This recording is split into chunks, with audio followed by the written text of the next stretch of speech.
Yo, what's happening, everybody? Welcome in to another episode of Snaps. And look at that. If you're watching online, you see him right there. There's my guy, Aaron Murray, back from the Bahamas. I missed you. You texted me that you missed me. That was I did text you. I said I miss TBob.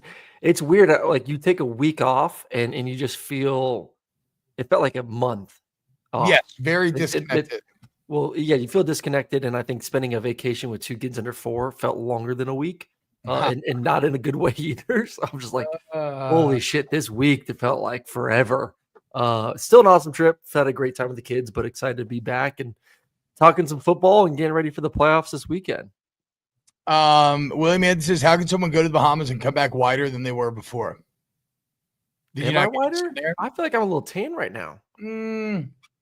I feel like you're your regular color. You always have a bit of a Tampa tan. It wasn't like it was hot. It was high of 78 every day. And, I'm wearing sunscreen still. So shit, feels like here, dude. Freaking, we had some nice winter weather actually for once in December, and now it's 80 degrees again all week. I like Andrew's content here. I'm going to have some CTE lists coming out this week. I might need to do this top 10 CTE transfer players. Definitely quarterback. So I got my joke about CTE, Andrew. I'm over it now. Fuck it. We want to make fun of CTE. We have it. Let's just go. Somebody said I have the suds. What are suds?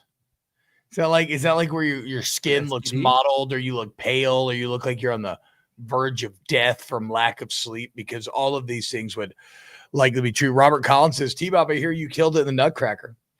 Well, okay, guys. If you twist my arm, I guess I'll show you the video of me and the Nutcracker. Here it is. Oh, you had the shit pulled up. You were ready to go. I'm like waiting for someone. You were waiting for someone. I'm like Ron Burgundy, I mean, I wasn't prepared for this at all. Okay, so see right here, this is the purple party dad right here. Oh, look at you. This is great prime. Such beauty. It's just a little extra, guys. Just a little 30-second. If T-Bob won the lottery, he would do this 24/7. Oh my God. Be a thespian or actor. That would be an absolute thing. And now we're back into the gallop. Look at these heads. And are you skinny? All that working out, you look skinny. Look at you go. Awful camera work by my wife. Like, can we get a zoom in? Thank God. Keep coming. Look at my hot young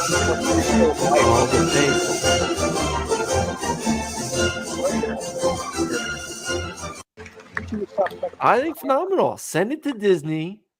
Send it to Disney.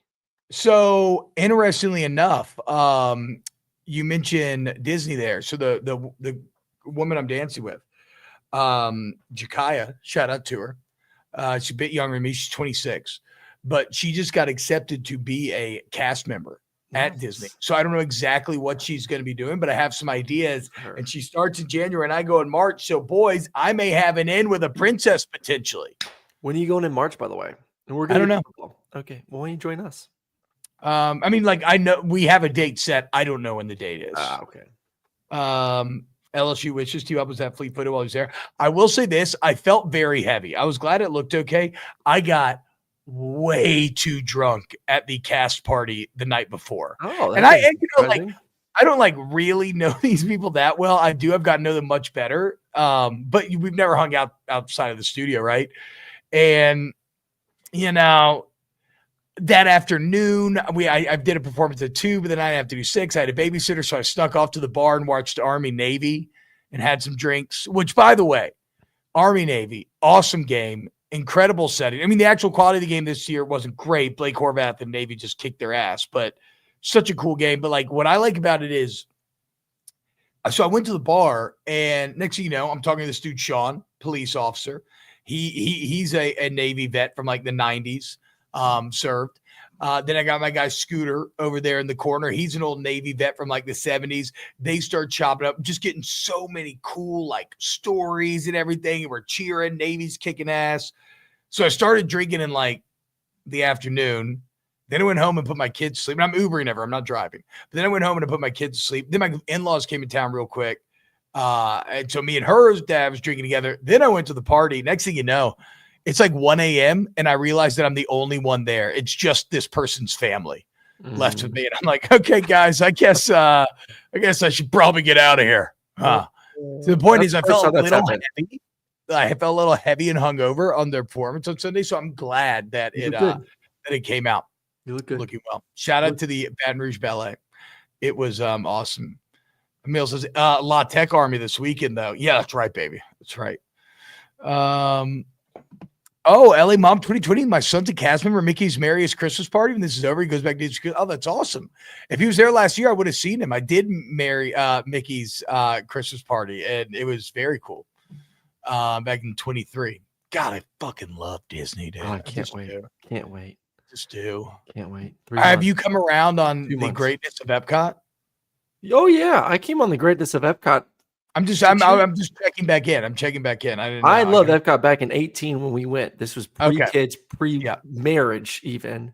Oh, I mean, if you're not going with kids, it is not even close to being the best part. That's the most exciting part. Like this year, my parents are coming with us to Disney. So we're picking a night where they're going to watch the kids and we're just going to do Epcot by ourselves. Oh, yes. Yeah. See, some may hear that and be like, it's so weird. No, fuck you. That's awesome. That's going to be very fun. Oh, very fun. Hey, did you know that there's a boat ride in the Mexican temple? Yeah. With you ever seen the old cartoon Three Caballeros, the old kind of South America travel cartoon they did? There's a you know the big Mexican temple I'm talking about, right? Yeah. There's like a restaurant, little like town square in there. There's a literal boat ride that there's never a line to. I just discovered this last trip because here's another funny drunken story. When we were lining up all of our fast passes and everything, my mother-in-law, myself, and my wife were all way too deep in our cups, and we fucked up everything. So none of our fast passes were. I had to end up asking for refunds on all of it. So we raw dogged this last trip. But that Three Caballeros, right? There's never a line, and it's super fun. It's great for the kid. There we go. Jeff Soul, did you play the new indie game? No, I'm thinking about playing it on stream when football slows down a bit. Maybe not on snaps because the algorithm, but like on my Twitter and whatever that other stupid YouTube channel. Grand Fiesta Tour. That's what it's called. There you go. Anyway, all right. So on today's show, welcome back, Aaron. Can you send me some pictures of Sharon in a bikini? She did look damn good though. God, my fat ass.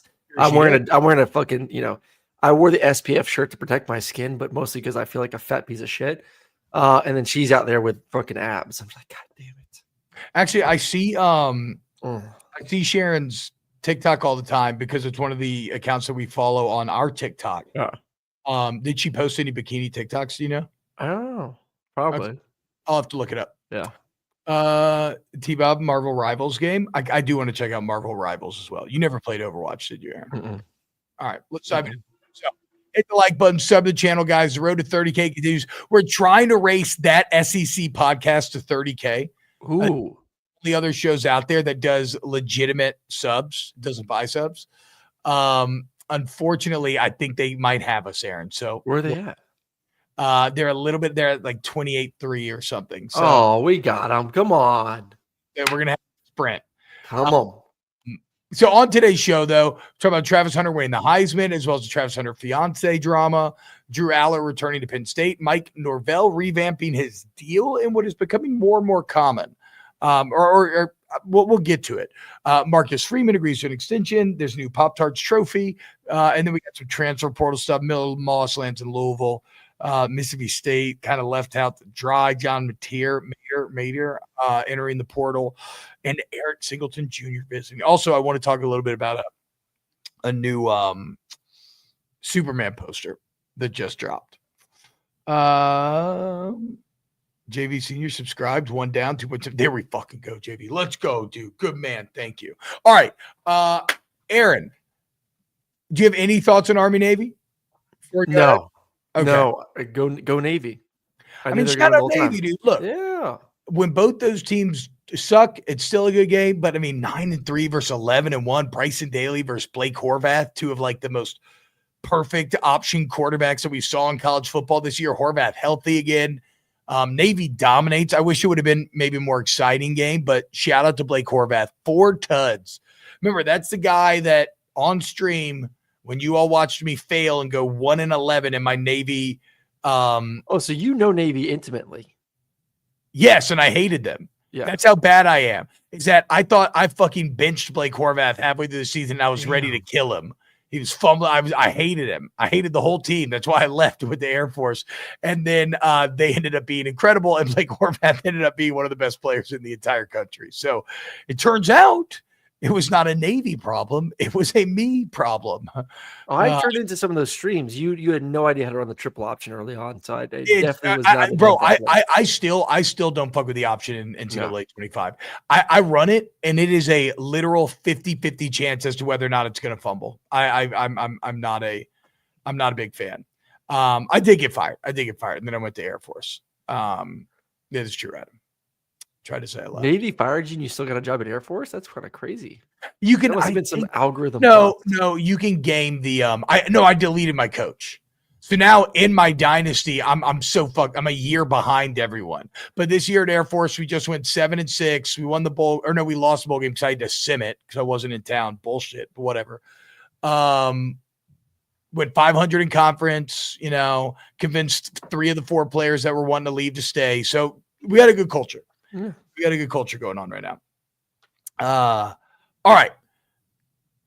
So the big college football news over the weekend, Travis Hunter winning the Heisman. And Aaron, not just winning the Heisman, though that is definitely the headline here. It's kind of insane. Travis Hunter takes home the Bednarik, the Biletnikoff, and the Heisman when it's all said and done. I mean, have you ever? I think no.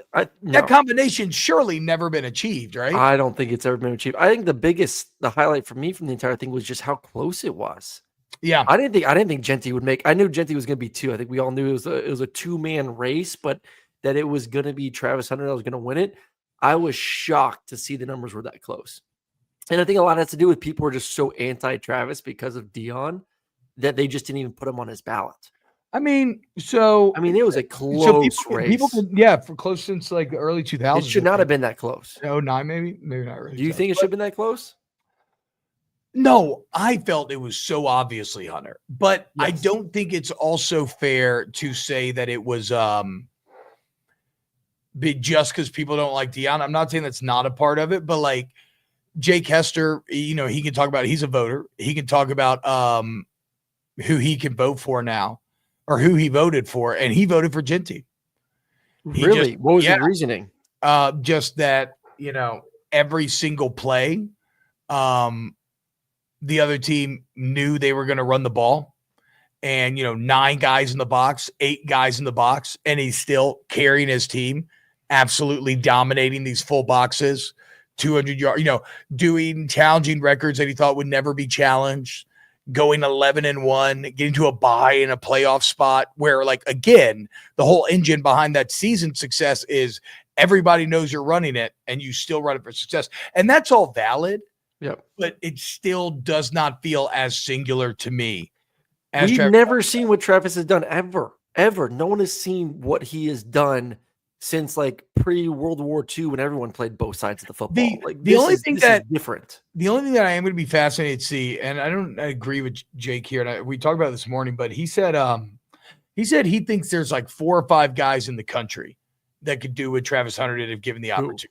I don't know. Just saying there's athletes. I don't know. I don't agree. I don't know. I don't agree, to be clear. I think there may be guys that could play defense that are playing offense and vice versa and still have success.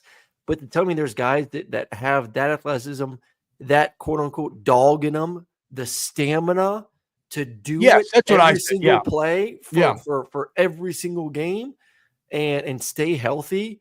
That takes that's a beating. He's playing 130 plus snaps per game. You got to stay healthy. You have to stay in shape. There's a lot to go into. It's not just rolling the football out there in backyard and let's go play offense, let's go play defense. You're talking about a 12-game season that he did that for, which is absolutely incredible. So I love Genty. I think what Genty did was absolutely incredible. I think if this was any other year, then he probably does win the Heisman. But what Travis did is unheard of, and I don't know if we will ever see it. And maybe we will. Maybe now that it's been done, maybe we'll see more guys. That's what I want. But as of right now, no one has done it. And it's not just doing, because it drives me crazy that people are like, oh, you're just voting for him. And I didn't have a Heisman vote in this. You're just voting for him or want him to win because of the snap count. I'm like, no, it's not it's because he won other rewards for being the best at his position at each side of the football. I also don't understand this argument that snaps aren't stats when A, it is a literal statistic, and B, the whole point is not just being like, the whole point is pointing out how singular the performance is. Like it's not like I don't know.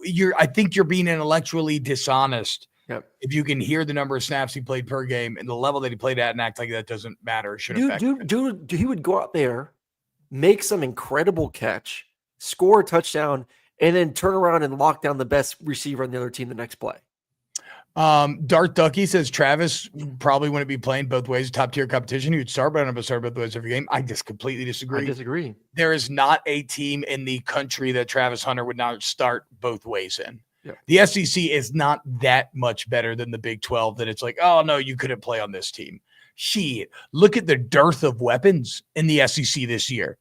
If you put him on Alabama, he's the best receiver. If you put him on Georgia, he's the best receiver. Mm-hmm. If you put, I mean, go down the list. LSU, anyone else receiver. Yeah, like go down the list. A&M, everywhere he would be the best receiver and best corner on every team. Best corner on every team, by far. He'll be a top NFL pick at corner that will still play receiver. Won't be a starting receiver. He'll be in the rotation, but he'll be a top NFL pick playing rotation as a receiver in the NFL as a rookie. Now, the only thing is I do love him getting the clean sweep of best defensive player, best wide receiver, and Heisman. But did our guy Nick Nash from San Jose State get fucked in the Blitnikoff? He won the Triple Crown. He led the nation, 104 catches, which barely edged out a dude from Bowling Green, Harold Fannin Jr., 1,382 yards and 16 touchdowns, all of which led the nation. He's at a group of 5. I think that's the problem with Genty too. Like, how many times did people truly watch Boise State this year? Yeah. I mean, I only watched them a handful of times live. We were catching highlights. We'd watch it afterwards. But like to sit down and watch San Diego State, to sit down and watch Boise State. Yeah, no. That hurt them. And I still believe like this is just such a unicorn type season for Travis Hunter that, and let's not forget too, we talk about Genty leading Boise State to the playoffs.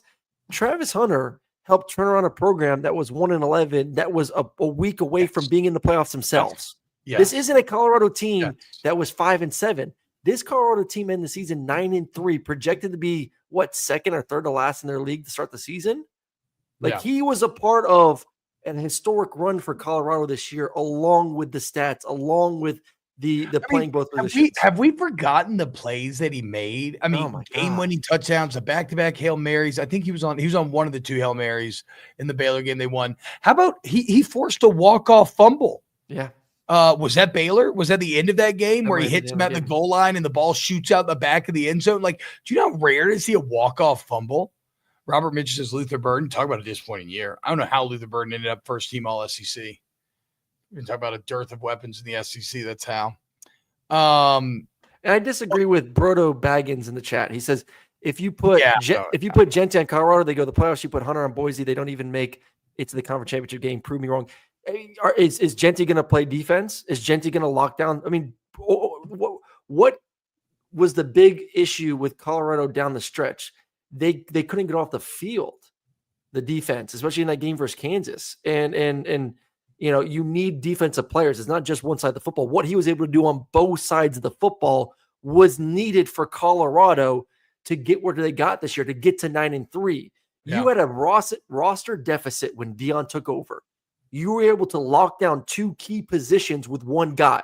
You were able to say, we have a shitty roster, but hey, from day one, we have a lockdown corner and we have one of the best receivers in the country. Yeah. So I would take that over a running back when it comes to rebuilding a roster and trying to win. That's a very good point. Also, it's and what are you talking about? Boise's been a super winning program in the group of 5 forever. So it's throwing a great player into a great program. Also, how cool is Travis Hunter's journey? right? Number one player in the country, committed to FSU. Deion convinces him to truly go the road less traveled, like straight Bob Frost, you know? Yep. I came to a fork in the woods or whatever. And he said, I'm going to Jackson State with Deion. And remember, we all laughed. We all said it was all about money. Oh, he must be getting paid. And it actually wasn't. He trusted in Deion. And I'll be damned to have trusted in playoff. And that was one of the best parts about this weekend was the emotion in Travis Hunter, the tears, him talking about what Deion meant to him, how he changed his life, father figure. It's the best. And yeah, William Jordan in the chat. I see all your little bullshit. Guess what? I'll glaze Travis Hunter all day. Because if somebody's going to do something that hadn't been done in 100 years, you best believe I'm going to get on my knees. Well, his girlfriend ain't doing it right now. That's for damn sure. Okay, So no, relax. Because okay, so this is the drama, guys. This is the Travis Hunter's fiance. So at the Heisman ceremony, there was some sort of event going on for Travis Hunter where he is where is it? Can you pull it up? No, I got it. Where he is signing, he's at an event, he's taking pictures, people signing, hanging out, whatever.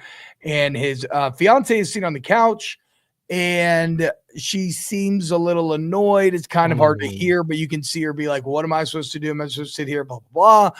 But here's, and so the internet really latched on us. Here it is. Not great. All right. You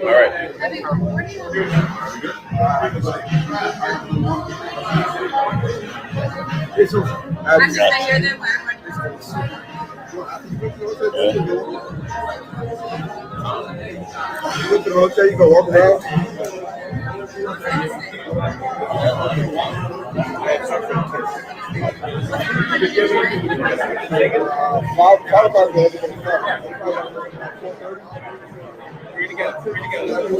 I called him twice. Where's that coming from? We're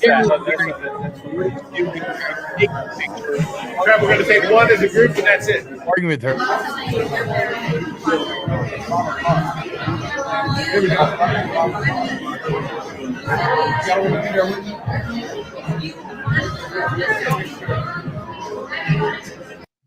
Bit of an awkward spot. Did you see her at the ceremony too? Like Deion had to tell her to get up and clap when he won the Heisman.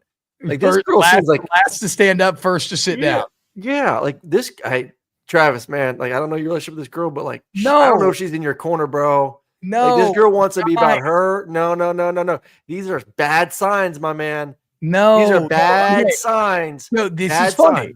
This is funny because what Aaron is saying now is literally exactly what the entirety of the internet said. Like everybody said, like break up with their drop. Here's what Travis Hunter had to say, which by the way, the audio you're about to hear, if you're listening on audio, not watching, he has the Heisman in the background of his video, which what a fucking flex. Badass. But here's what Travis Hunter had to say about all the drama.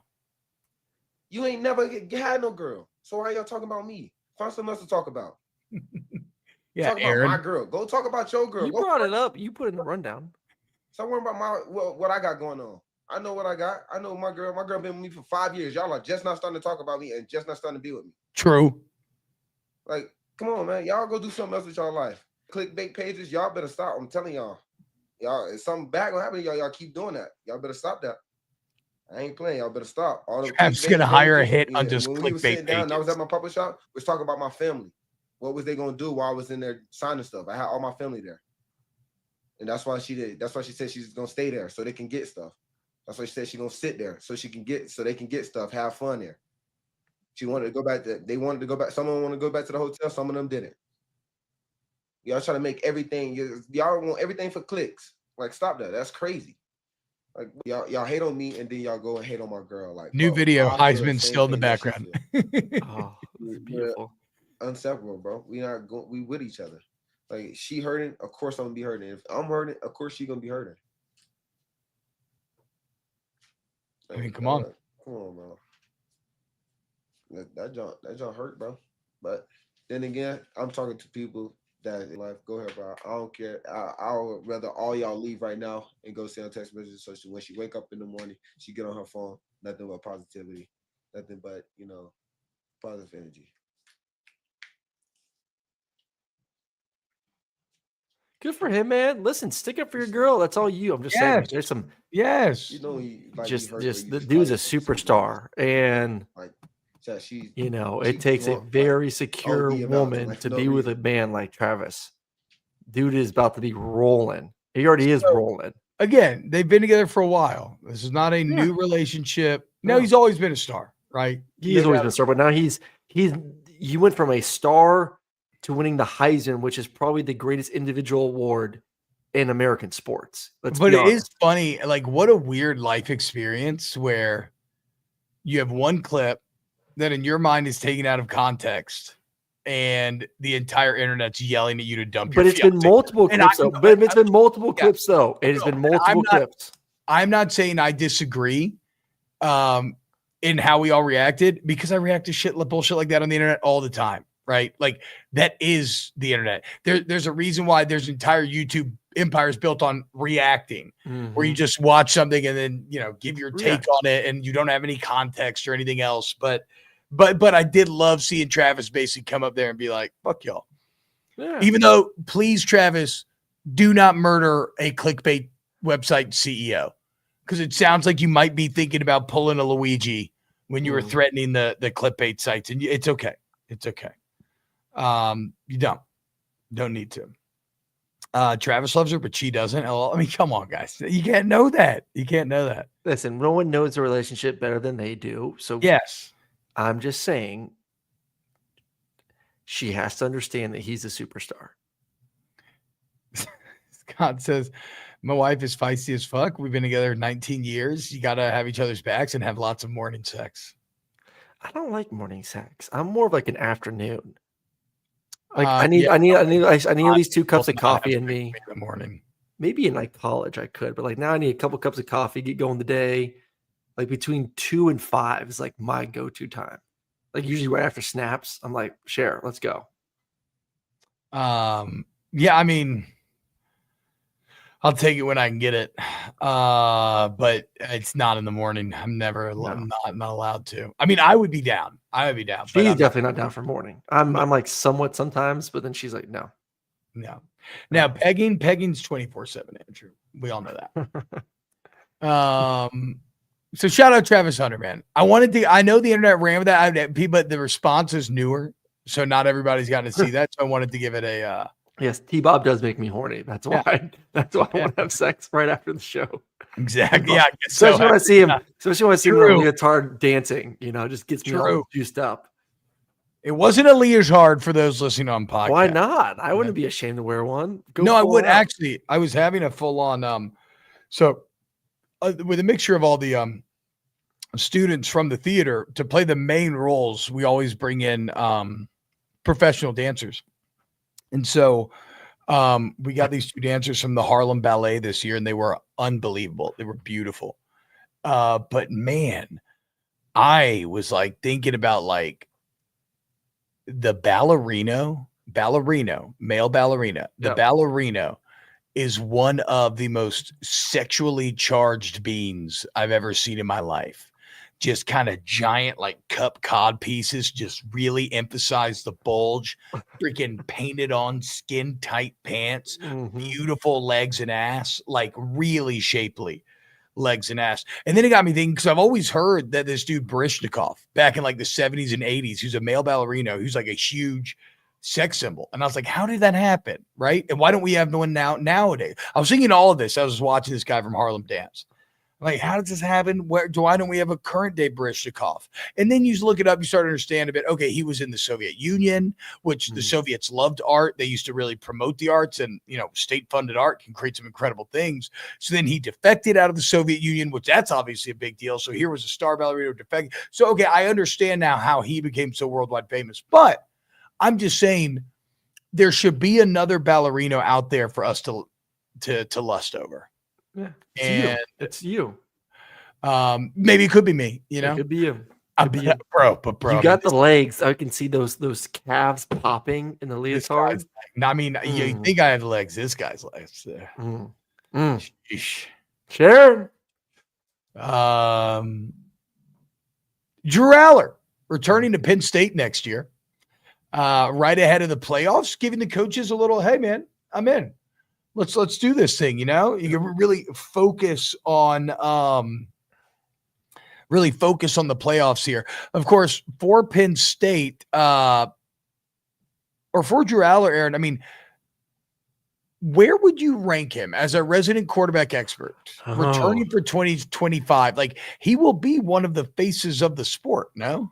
Well, I thought you were going to ask me, like, where would you rank him when it comes to NFL draft prospects? I do think he could work his way into the top 2 rounds. So you don't think he's like a guaranteed top 2 round if he comes back? No. I think if he comes back, I think Drew is positioning himself to put himself in the conversation for a top 10 NFL pick next year. I'm just saying, like, if he left this year because of where the quarterbacks are in this year's draft, he could be a first round pick. Okay, but he's not leaving. Here. But he's not leaving. So my question to you is: you look at next year's returning quarterbacks. Like, is he top 3 in the nation? I would say 1, so. Yes. 5. Where do you have? I would say top 3 in the nation. I would. I think what I've seen from Drew this year in the offense, and guess what? For Drew, you're going to get as of right now, you get to keep your same coordinator for back-to-back seasons. So I mean, that's a major plus for him too. How about it?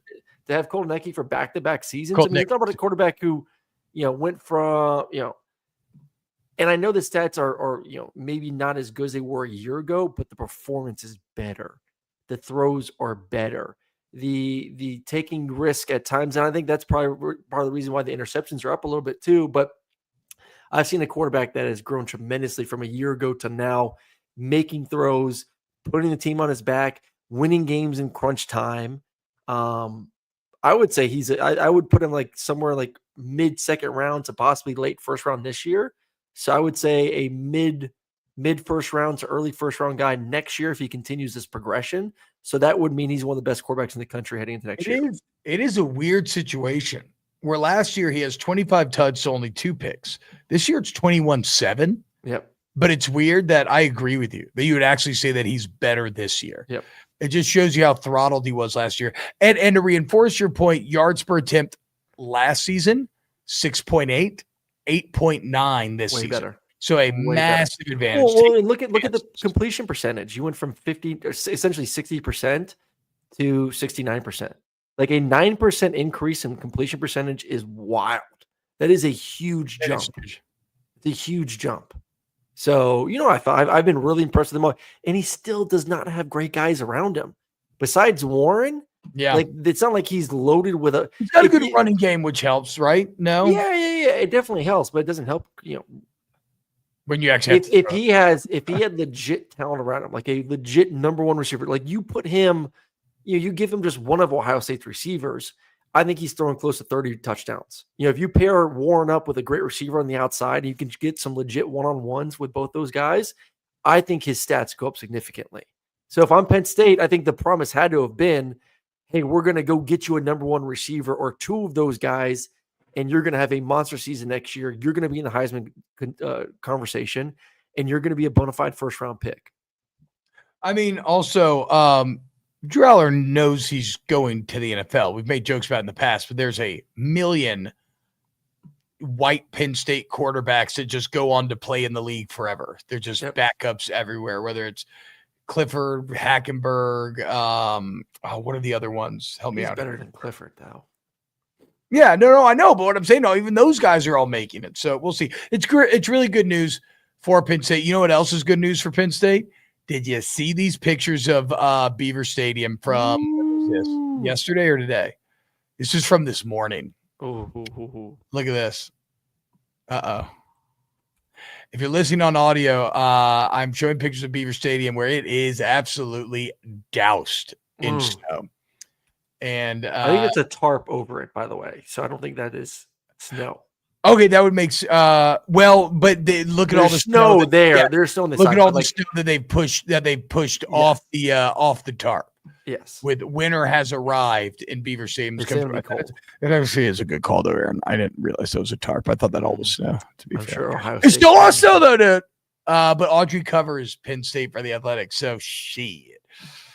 Good luck to SMU because it's going to be cold for them Dallas boys, bro. It's going to be cold for Tennessee boys, too, going to Ohio State. But it's cold in Tennessee, remember? Didn't we talk about this? Maybe you did last week. It was snowing in Knoxville last week. Okay. Snowing in Knoxville. I take that back. They have a little bit. They have a little bit more. It's still. Don't get me wrong. I think it's going to be a huge advantage to Ohio State, but not as big as I thought. We'll break down. By the way, we'll be doing our breakdown show tomorrow for the games. So come back in and we'll break it all down. Take a little. Why don't we take a little detour real quick? Talk about one CK of our go ahead. Tampa, Atlanta, and Louisiana dudes looking at a large sheet of the classic singing White Christmas. No, I've never lived anywhere with Snap. Ryan asked when's the last time it snowed in BR. It randomly snowed and stuck for like a couple hours, like I feel like 4 or 5 years ago. Or maybe it was even before my daughter was born. I don't know. It's a bummer. But Aaron, I want to talk about Axia. AxiaTime.com, AXIA. Remember, we tell you about the watches all the time. We'll get to more of it, but look at this. So Axia is the official sponsor of both the college football playoff and the Heisman ceremony. And look at this. Here it is. You got Genty, Gabriel, Hunter, and Cam Ward all lined up with their fresh watches. Watch this little video of there's Hunter putting on the field. But look at this video showing. Made from premium components and handcrafted by master Heisman artisans, this timepiece celebrates the creativity and athleticism each finalist has demonstrated on the gridiron. The many people who helped each athlete achieve their success are represented by the repeating pattern on the dial. Axia Time is proud to celebrate the 2024 Heisman finalists with a timepiece that tells more than time. Look at all the on the field. Heisman logo details there. Okay, so unfortunately, guys, you can't get that. That is literally a watch that only the Heisman guys get. But look, Aaron has. I got mine right there. And then if you are looking for a gift for your college football fan, you cannot get a better gift than this. These are the custom playoff watches. These are for sale. There's only 100 of each.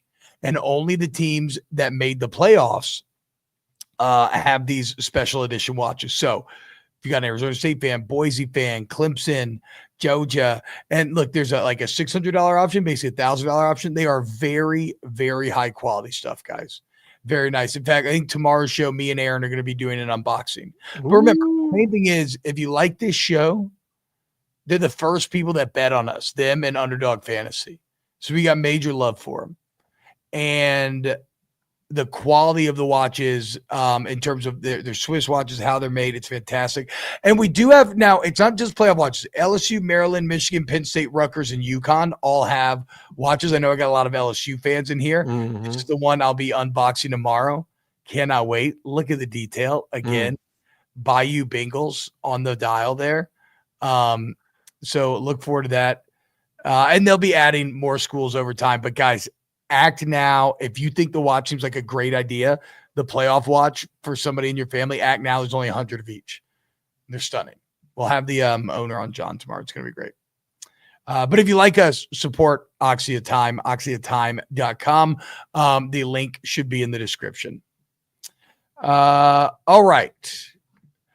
Let's I love this. Benjamin Watkins says lame. LOL, just kidding. Those are sweet. Hell yeah. Good. I agree. It made me sad when you said lame at first. So I'm happy that you like them too, because I think they're pretty awesome. Mike Norvell, Aaron, revamping his deal. Okay, wait, real quick. JV keeps talking about Marshall in the chat. I got to read about the Marshall story. This is a huge oversight by me. I fucked this up. I know the bare bones of it. Have you heard about this, Aaron?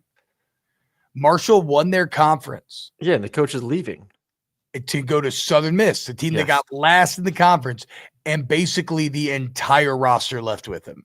What the fuck is what I have heard. I don't know the details though, so I don't feel comfortable speaking on it yet. I apologize. We will have to talk about that more on Thursday, because I know there is a deeply fascinating story to be told, but I don't want to fuck it up. So I promise you a Marshall special on Thursday. But yeah, they were supposed. Who are they supposed to play? They had to opt out of their bowl game, right? Yeah, they don't have the players.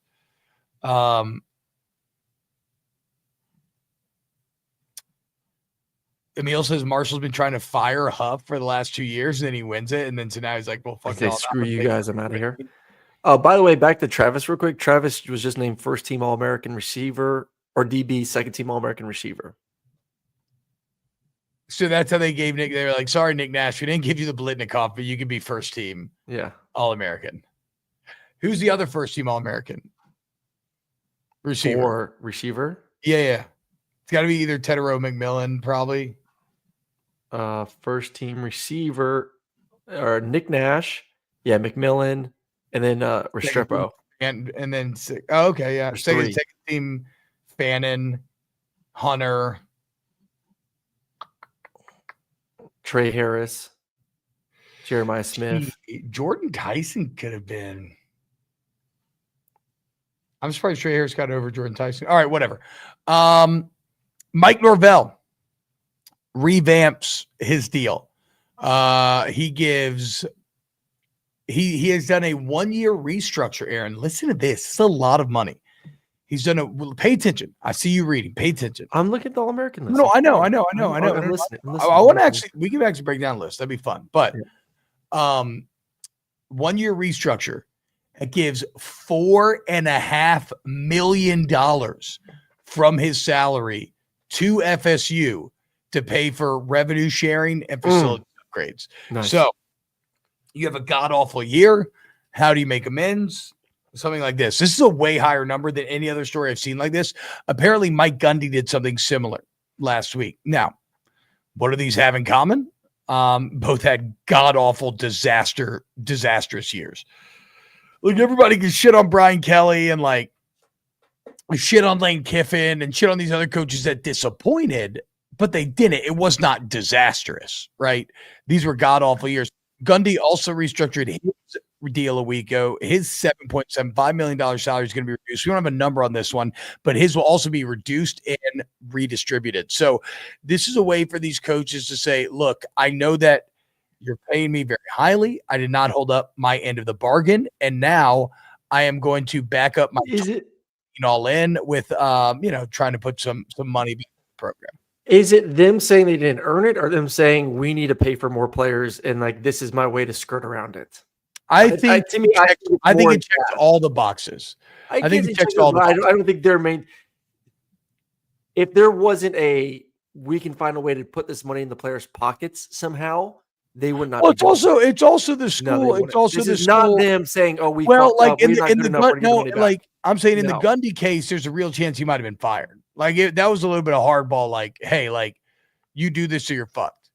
Norvell reportedly went to them with this saying, and really they're not, but Aaron, they're not adding money to the pool. They're just covering a chunk of revenue sharing. So they're freeing up money for the athletic department to spend on like players. Facilities elsewhere. No, not players, because the athletic department technically the revenue share will be able to next year. They will be able to in about 4 months from now. Well, what I'm saying, but that's still capped. So it's not like they're adding. If you're already going to pay the players $20 million, he didn't add it to 24.5. He just has now freed up 4.5 of that 20 to be spent on facilities and other stuff. The rev share still can't There's a go whole over game that's going to be played. There's a whole game. If I'm taking money that was being spent originally by the collective and saying we're going to use that frees up the collective to pay for certain things too. Like there's different ways to manipulate that $13 million. Or 20 million? I thought it was like 20. Well, I think what all the SEC schools, let's SEC perspective here, it's $20 million. The SEC is going to agree that they can spend $13 million on football. So I was wondering when we were going to get the football number. I think it's going to be about 13 to 14, somewhere in that range. So they have $13 million. SEC teams believe they still need about $18 million to build a roster. That $5 million needs to come from somewhere. So you can go to player A and say, hey, we'll give you $1 million from this 13, plus we'll guarantee you that we can give you another $500,000 through the collective, and then you can use money for different players. So there's ways to get money that doesn't really go into that $13 million. So I don't know that I think that the coach is going to be able to directly give, but there are ways that they're getting creative to try to do so. So Brian Kelly, apparently back in 22, he gave $1 million for like renovations and stuff, but then he had a press conference at signing day where he's like, look, LSU fans, if we want to stay relevant, like we need more grassroots funding, basically, right? And so this last press conference, he comes out and he says, well, I'm putting my money where my mouth is. So now Brian Kelly is matching up to $1 million of new donations to the collective with $1 million of his own to the same deal. Well, once again, though, like sharing and it's the same thing. Like, so in that way, he is raising money for the players, even though it's not technically his. But is Norvell not doing the same thing? Norvell's saying, listen, I'm giving the school $4.5 million.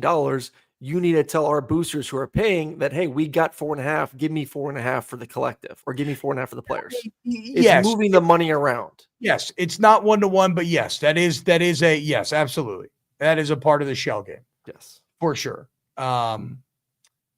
This is all finding ways to get more money in the players' pockets to get a better roster. They're not doing this out of the goodness of, I fucked up. I don't deserve this, so I'm going to get it. I think it's a little bit. I think it's a solid way of taking some of the sting out of an awful season. Solid way to avoid being fired. You get to say, look, I'm putting my money where my mouth is. You're generating goodwill and you're trying to win. I think it checks all the boxes. I think it's interesting though, because where does it end? Right? Because the next school in a negotiating standpoint is going to say, well, hey, Norvell gave up 4.5, and look, you just fucked up too. So you're going to do 5. And I know you're at least going to do 3.5. And I'll be interested to see if that's why those buyouts aren't going to keep going up and up and up. And they're like, fire me then. Give me my $30 million for a buyout if you want to fire me and trying to put my feet to the. He did not have to do that. He is doing it to get a better roster. Yes, but also he's doing it in pressure from the administration, and he's doing it as a way to fire me. His buyout's massive. Fire me. Can you imagine walking to the office next day after you willingly gave your boss back $4.5 million because you were bad at your job? Just brutal. Yeah, no, especially if you just say no and you get fired, like Aaron said, and you just get paid. He's got like a $60 million buyout. But yeah, I mean, look, I think it checks multiple boxes, me personally, but it's interesting. On the opposite side of the equation, Marcus Freeman got a 4-year extension. Now has 6 years left in his deal. I guess Notre Dame's a private institution because we do not have numbers on this yet. It's at least 10 million. It's probably more, right? It's probably because even Brian Kelly top 5. He has to be top 5. I would think this is he's a top 5 paid coach in America. Marcus Freeman. He is at Notre Dame. He is young. He is loved, and he's at Notre Dame. So, and they're in the playoffs. He's had to have moved into the top 5. Good for him, man.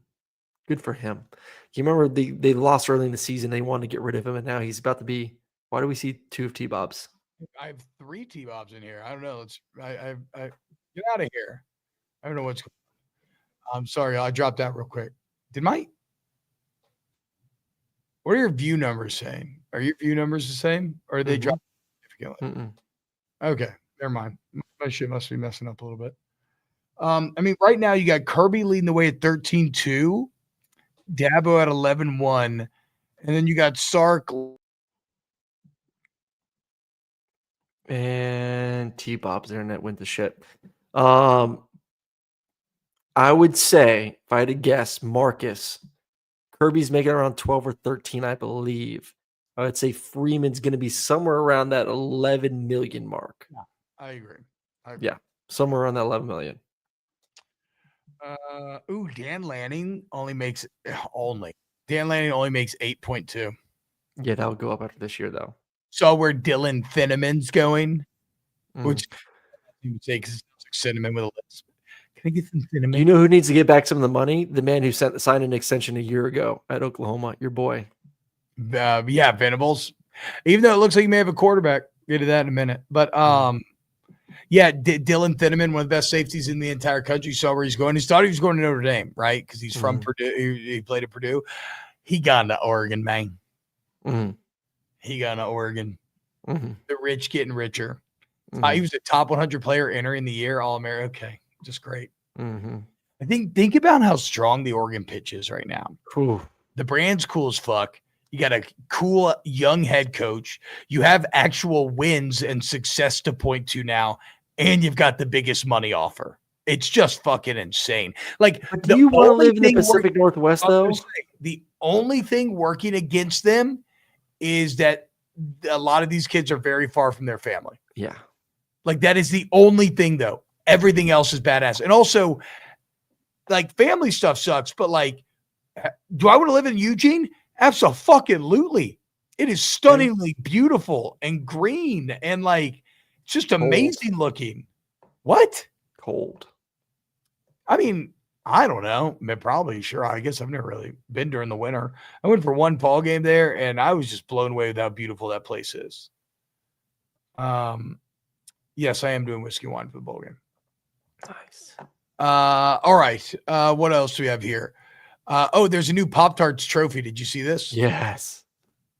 Speaking of bowl games, I just got to ask because Dan Mullen is. Wait. Dan took a job. What the fuck? I know. So I'm taking his spot on the Duke Mayo Bowl. So my producer's like, "Hey, do you like mayonnaise?" I'm like, "No." Yeah. He said, "Well, you better fucking learn to like it because you're gonna eat it." I was like, "Fuck yes, dude." Tell him you know someone who would gladly bathe in mayonnaise. Get them to Photoshop. We'll do like a live TikTok filter where they. I'll do mayonnaise and fries. I'm a mayonnaise and fries kind of guy. So I'll eat some fries. You like mayonnaise on a fucking sandwich? No. What? No. What? No. You don't like a BLT? The only time I've ever had mayonnaise is with fries. What are you, European? Yeah. But wait. So what fat are you putting on your sandwich? Like a pesto, maybe? No, I'm like you get a pub sub. What are you getting on it? Oil and vinegar. Okay. Turkey. Okay. At least you got tomato, banana pepper, onion, some lettuce, and then some oregano. It's a good sandwich. To be fair, it's a great sandwich. But I mean, mayo's like the best thing in the world. I could drink mayo. My sandwich is not dry, people. That is a great sandwich. And some Swiss cheese. Classic dry guy. Classic dry guy. No. You're just sitting there jerking off, getting blisters.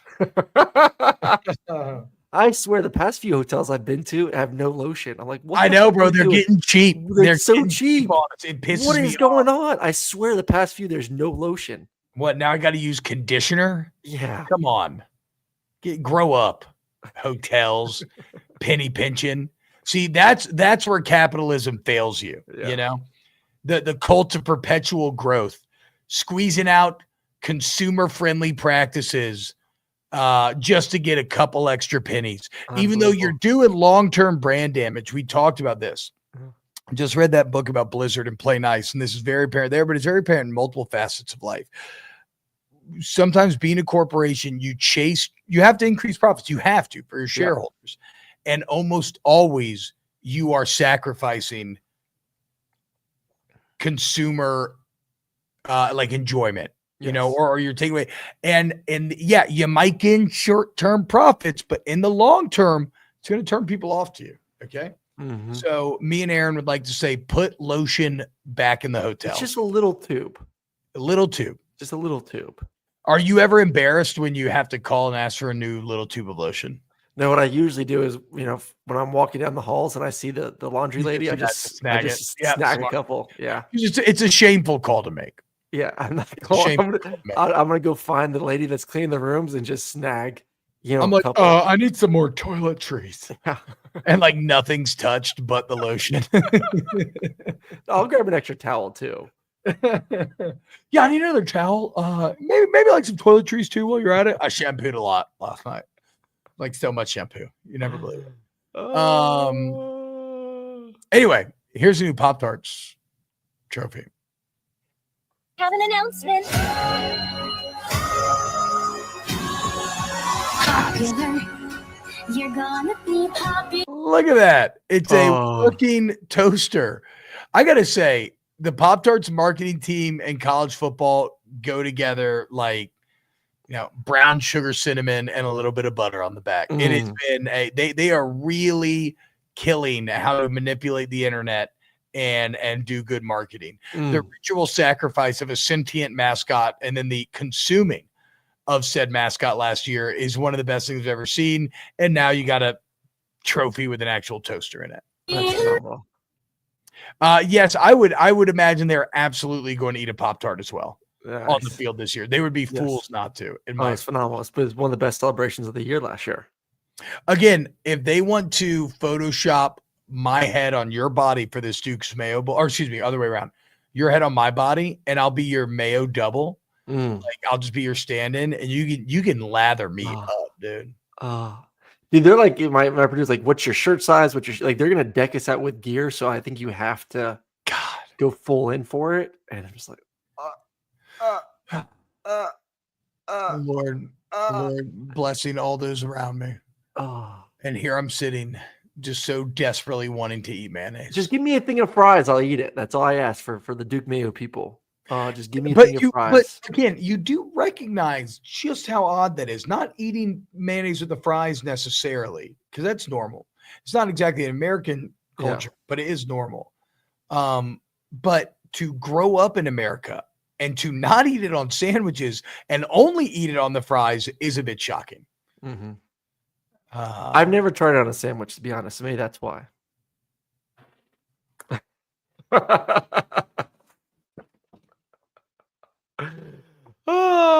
Maybe that's why. That's probably why.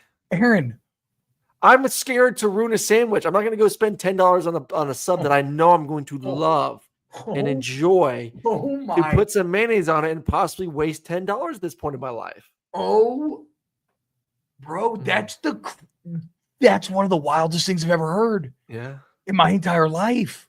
It's that much better with mayonnaise. It's that much better.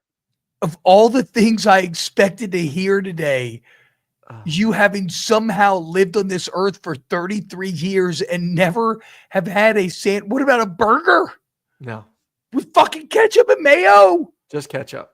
It's one of the best flavor combinations in the world. No. Okay. On-air content bit. I will try it next time I get a sandwich. A little piece. You are getting a pub sub and you are putting mayonnaise on it and you're going to try it live on air. Just a piece of it and see if you like it first. Hey, dickhead, spend the fucking $10. Okay. Yes. Because you're going to do a weird amount of mayonnaise because you don't know what you're doing. If someone wants to donate to the super chat, I'll go do it right now. Someone wants to pay for my service. This is the only time I will tell you not to super chat us. Make this cheap motherfucker. I don't want to ruin my pub sub. I love my pub half subs. of your heritage is starting to show, okay? Just buy the fucking sub. Just buy the sub and put some mayonnaise on it and try it. Ruining my subs over here. Unreal. Just unreal. I'm so shocked. Yes, I needed me a mayo sandwich on air. I agree. Don't you do it off air, dude. Okay, you promise? Fine. Okay. Truly shocking. Again, I'm not mad. Chad thinks I'm mad. I'm not mad. I'm flabbergasted. Miller Moss in Louisville, Aaron. How about it? Love this. We called this. It's a great get. Great get. Especially watching Louisville, their last go around against Kentucky and seeing that offense and studying that offense heading into that game. This is a perfect fit. We've seen enough good Miller Moss to know that he's going to fit in there and play really well. What are you laughing at? J-Dog gave $2. Said, "Do it, Aaron." Oh, great. Thank you. Here we go, guys. Let's give to Aaron's sandwich fund so our boy can afford a pub sub. He did chug a beer on here. Remember, he'd never done that. I did do that. So I agree with you because, I guess I don't know why I agree. I do agree that I thought Miller Moss was awesome. I thought he looked courageous and great during the LSU game, especially at the beginning of the season. But he's coached by Lincoln Riley, who gets great quarterback play. So what went wrong, and why do I find myself still believing in Miller Moss, despite the fact that USC had good weapons, had Lincoln Riley, and he kind of fell off to the point where he got benched? Because one, I've seen enough elite, I would say pretty damn near elite tape on him to know that he can play at a high level. And listen, I don't think he's going to go to Louisville and turn into a a top tier NFL draft pick. I mean, that was our big thing this offseason when we talked about him, was like, this guy may be a good college quarterback. He doesn't translate well to the NFL, size, arm strength, et cetera, et cetera, et cetera. But doesn't mean that he can't eventually become a good college quarterback. You saw good moments from him this year, and it did kind of go into a rut of just inconsistency. But overall, doesn't mean that you put him in a new landscape and a new atmosphere with a team that can throw the football, a team that, for Louisville has 2 elite freshman running backs that's going to take some pressure off him. Yeah. I think he's in a great situation. I forgot you called Louisville, so you got a good. I mean, look at Tyler. I'm just pulling up Tyler Shuck's stats. I mean, his last 3 years at Texas Tech. But Chuck had crazy numbers everywhere he was. No, he didn't. He didn't. I thought he had a success at Oregon and Texas Tech. No.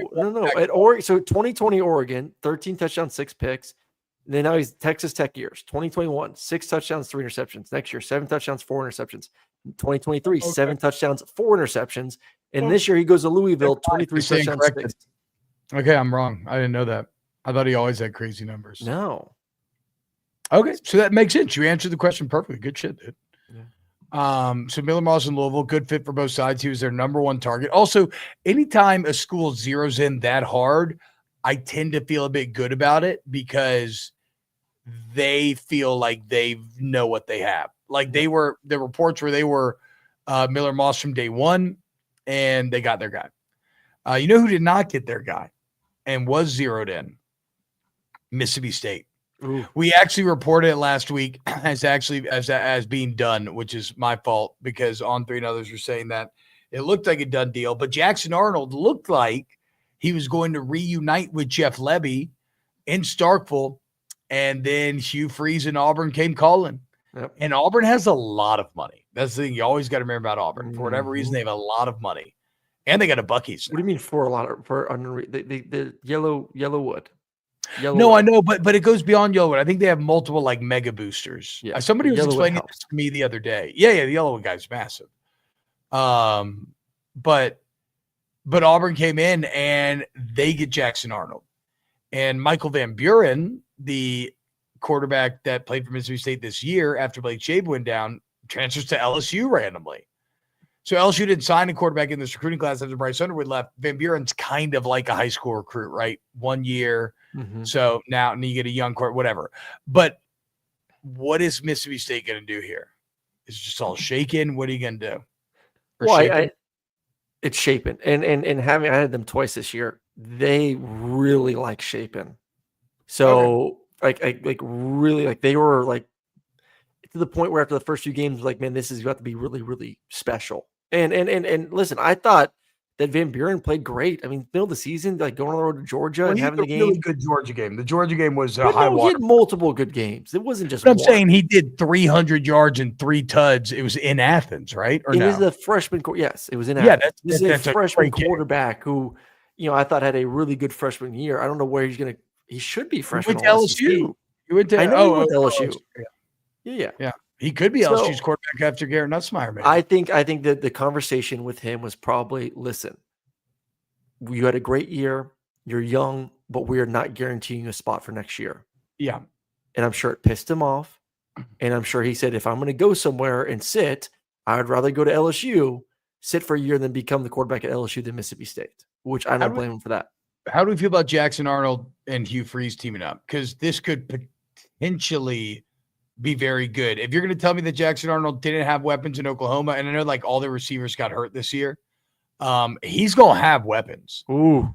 Like there's no for Hugh Freeze and for Arnold, 2 guys that are both kind of down to the last excuse. There is no excuse now, right?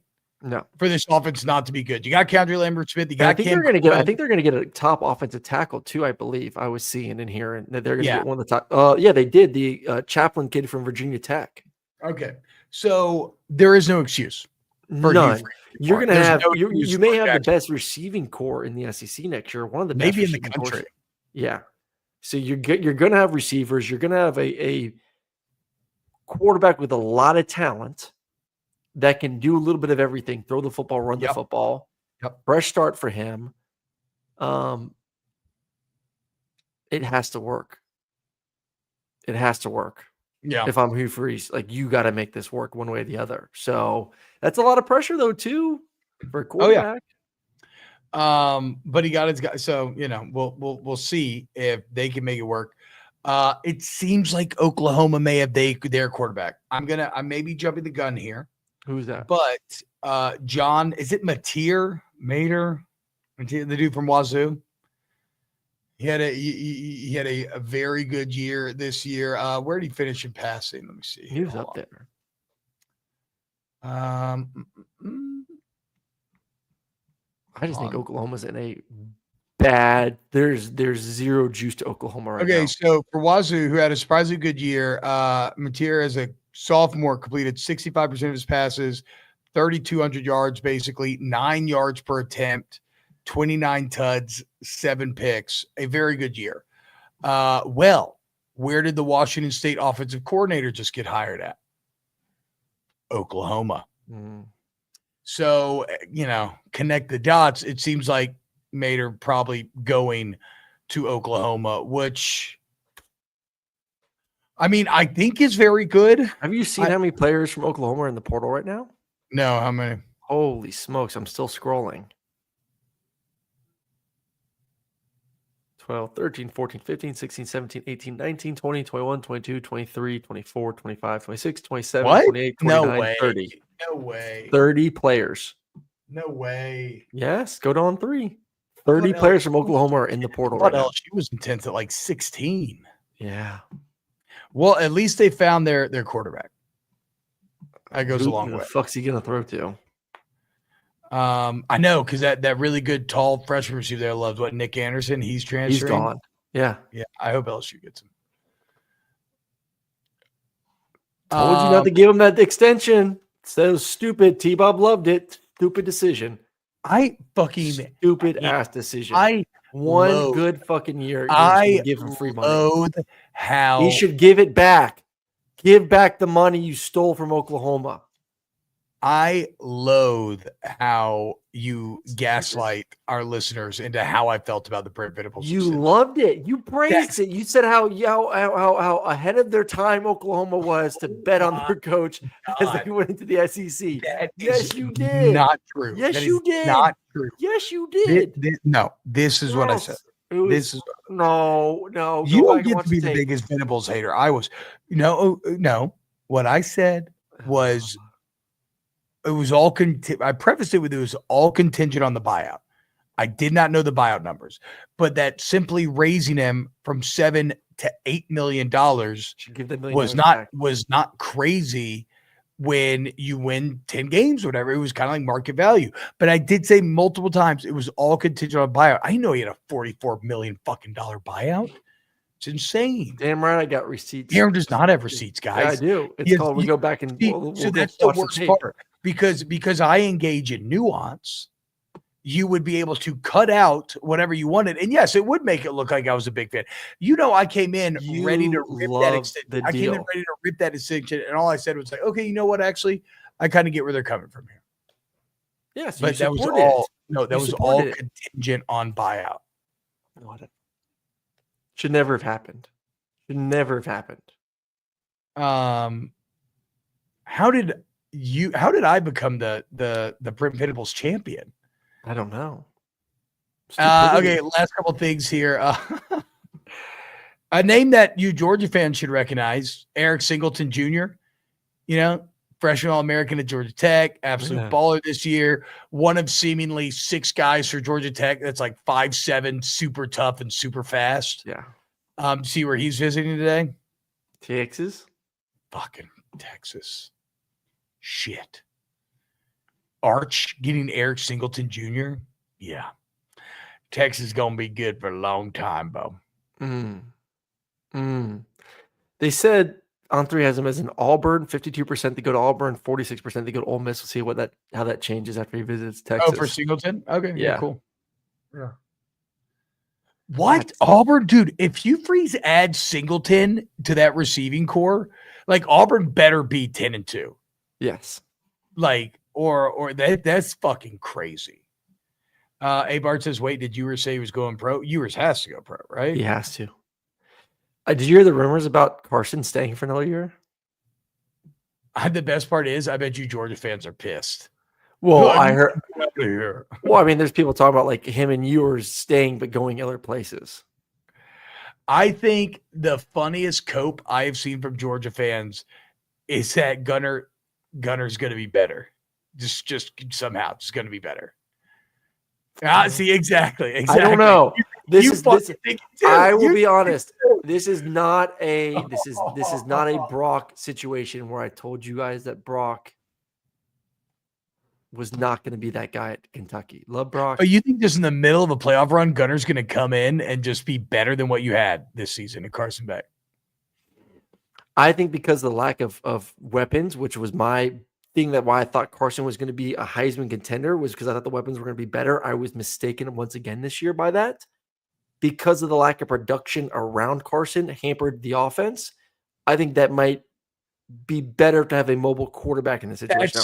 That is as good of a spin as you can put on the situation. I'll give you that. It's hard to be a pocket quarterback when you don't have receivers getting open. So if you can't get receivers open, find someone that can at least run the football. So this part is, I had some people rip me on Twitter and they're like, "Oh, TBob must not know the script. We've done this before." I'm like, what are you talking about? You've had he was like, "Oh, I didn't mean in the playoffs. I just meant Stetson Bennett coming in." I'm like, hold up.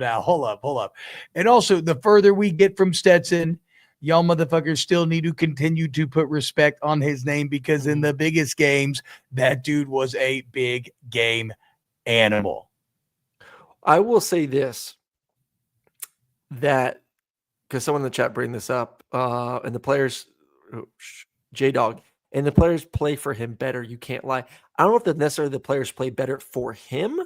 I think the players realize that maybe he's not as good as Carson, and he's not a first-round talent as of right now in his career, and we need to elevate our game to another level. Right underneath him, basically. Yeah, maybe so.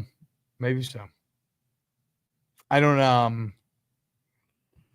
I think I will go to my grave saying that Carson Beck is a first-round talent player. When he was playing it, and when the guys around him were playing at a higher level, you saw that from Carson. That he has not gotten the support this year. I would just simply say I'm not going to overthink it. And you lose your starting quarterback of the last 2 years that has gone what? That has won an SC championship and lost 3 games. 2 games. 3 games or 2 games? 3 games. 3 games in 2 years. And you tell me you're going to be better with the guy that's never played? They got knocked. Did you see the picture of Gunner laying on the ground, too, with his eyes rolled back in his head and his leg been lying all funny? Choo, that's a CTE pick right there, Bo. That ain't good. All right, last thing on the docket today. Aaron, how do you feel about Superman? I like Superman. How do you feel about James Gunn? I don't know who that do you know who James Gunn is? He's the guy that directed both Guardians of the Galaxy movies. Mm-hmm. Then he had some old kind of crass humor that he used to do when he was younger, get weaponized and used to get him canceled. Then he made Suicide Squad 2, which is awesome. Did you see Peacemaker on HBO? Mm-mm. That's James Gunn. Anyway, the point is, between Guardians, Suicide Squad 2, Peacemaker, he's at just every superhero thing he's touched is a hit. He is now in charge of all things DC, movie-wise. And he's first tackling the big man, Superman, July 11th, coming out this summer. Today, they just released a new motion poster, which we'll get to in a second because it has some new kind of a little play on the John Williams music. But Superman's fascinating to me, man. Very hard to make work, right? And I'm going to be very interested to see what angle they take. Zack Snyder's was just always too dour. Everything in the Zack Snyderverse, which I actually kind of like, but I understand it's not good. It was all just like too serious, too dour. I don't know. How do you make Superman interesting when he's just stronger than everyone? Yeah. He's just, how do you defeat him?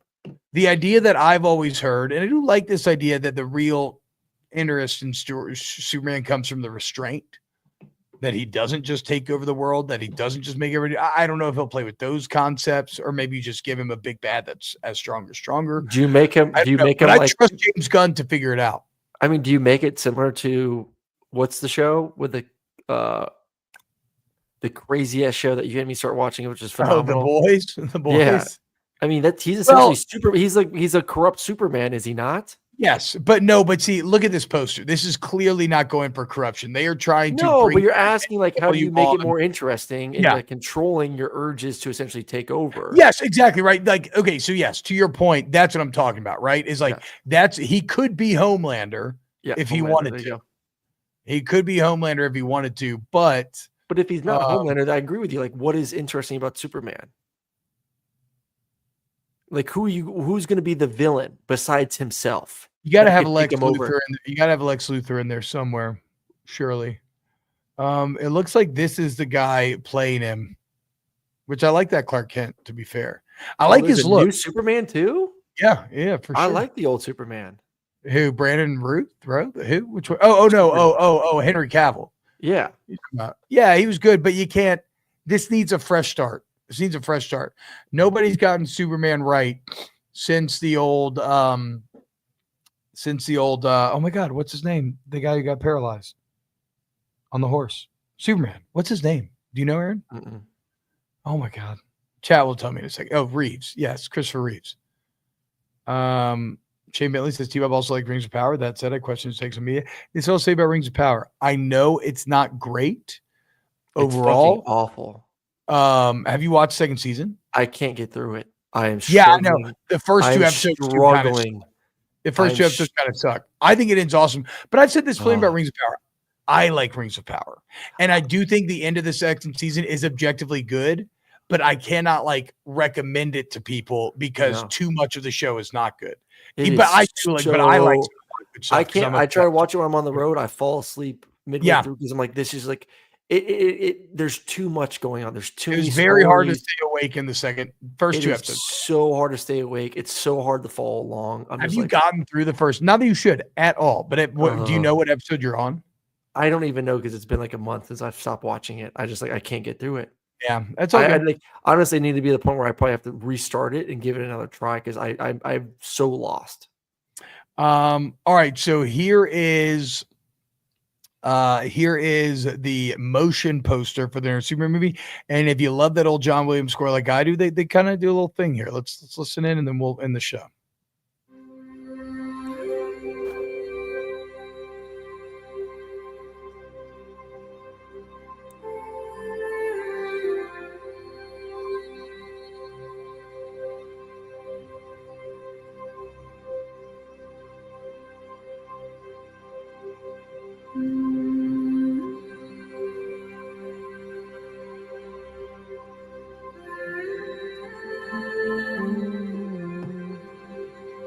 See the vibe that they're doing. It's a pretty cool poster. It's a very cool poster, but yeah, it's very hopeful, right? It's very hopeful. Look to the sky. It says look up. They're very strong. I'm getting goosebumps, dude. It's gonna be interesting what they do with it. Oh, goosebumps! Can they land the plane? Only time will tell. Only time will tell. All right. Skeleton Crew tomorrow. All right. So tomorrow, preview show. Again, guys, thank you to Axia Time, AXIA.com. We'll do an unboxing of the watch tomorrow. You're the best. We love you. And we'll see you next time for some more snaps. See you tomorrow.